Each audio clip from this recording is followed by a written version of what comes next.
পাখিটির সাহস। সমুদ্রের ধারে ছোট্ট এক বালুচরে থাকত পিউ নামের এক ছোট পাখি।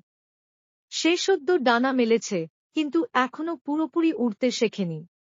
প্রতিদিন মা তাকে সমুদ্রের কিনারে নিয়ে যেত খাওয়ার জন্য, কিন্তু প্রতিবারই বড় বড় ঢেউ দেখে পিউ ভয় পেত।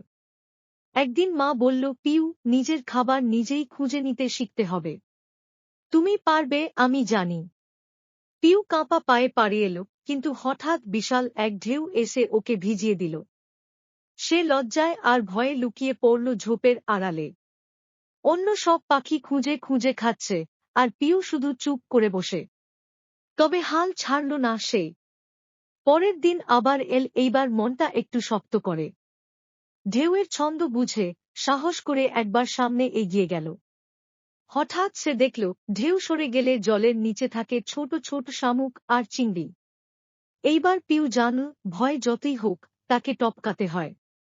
আর যখন সেটা করো, তখনই দেখা যায় নতুন কিছু, শেখা যায় নতুন পথ। শেষ বিকেলে পিউ ফিরে এল মায়ের কাছে মুখে একগুচ্ছ খাবার নিয়ে।